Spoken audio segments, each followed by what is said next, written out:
You know, every single day, inside all of us, there's a constant battle for something we take for granted, our breath. Today, we're going to take a look at what happens when that battle escalates into an all-out crisis. We'll dive into two totally different lung emergencies, one from a tiny, microscopic invader, and the other from a sudden, catastrophic mechanical breakdown. So let's just start with a number that is, well, it's pretty staggering. 25%. That's it. A full quarter of the entire world's population is infected with the bacteria that causes tuberculosis. Now, for most of those people, it's just a silent passenger. They'll never even know is there. So what happens when that silent threat decides to wake up? Or what if a totally different crisis hits out of nowhere? We're going to explore two very distinct pulmonary emergencies. One, a slow, sneaky invasion by one of the planet's deadliest infectious agents, and the other, a sudden, disastrous mechanical failure of the lung itself. Okay, so to really get how we fight back, first, we've got to understand the attack, right? Let's take a look at what's actually going on inside the body during a tuberculosis infection and a collapsed lung.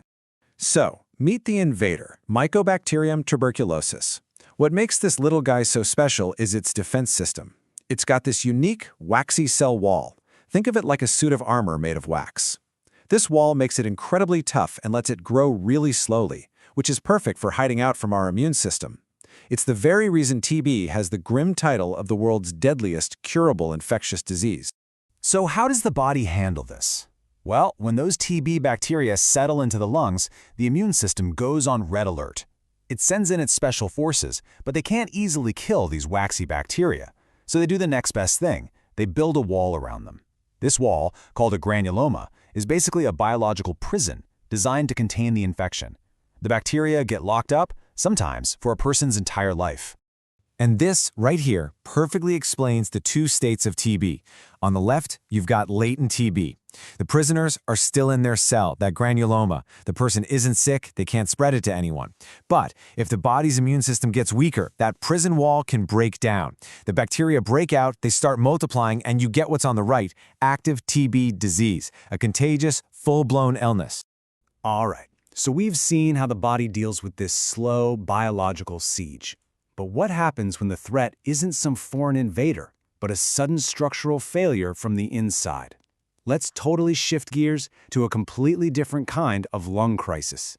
This is a pneumothorax. You've probably heard it called a collapsed lung. Imagine your lung is a balloon, and it's inside a sealed box. That's your chest cavity.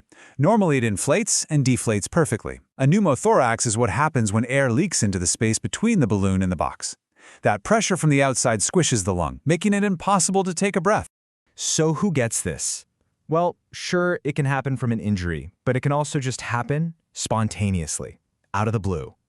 And the classic patient profile for this is, and I'm not kidding, surprisingly specific, tall, thin men, especially if they smoke. One theory is that the longer shape of their chest puts more stress on the top of the lungs. Of course, it can also be a side effect for people who already have lung diseases. Now this is where it gets really scary.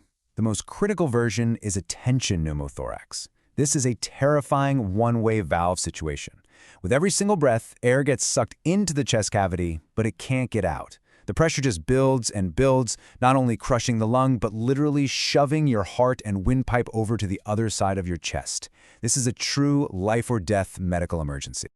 Okay, so we've seen the attacks, both the biological kind and the mechanical kind. So, how do we fight back? Let's look at the countermeasures. Everything from powerful drugs to life-saving medical interventions. For TB, the strategy is a long-term multi-drug assault. You can't just throw one antibiotic at it because these tough little bacteria will learn to resist it super fast. So doctors hit them with a cocktail of at least 4 different drugs for 6 to 9 months straight. And as you can see, this is an intense regimen. Patients have to be aware of major side effects, from potential liver damage to the, well, harmless but pretty surprising fact that one of the drugs can literally turn their tears and sweat orange. Treating a collapsed lung is much more direct and mechanical. The goal is simple: get that trapped air out. For a small collapse, the body might just reabsorb the air on its own. But for a big one, or that terrifying tension pneumothorax, you need action now.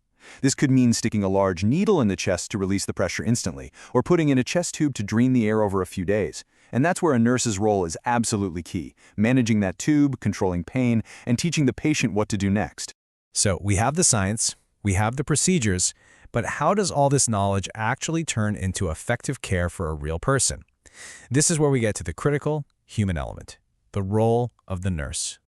You know, nurses operate using this incredible framework called the nursing process. It's not just a checklist, it's a dynamic, critical thinking tool.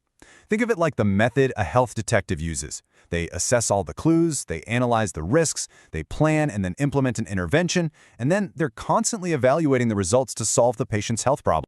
And a huge part of that process is assessment. A great nurse doesn't just see a patient with a cough. They analyze the whole person. For something like TB, that means identifying who's at high risk. Are they immunosuppressed?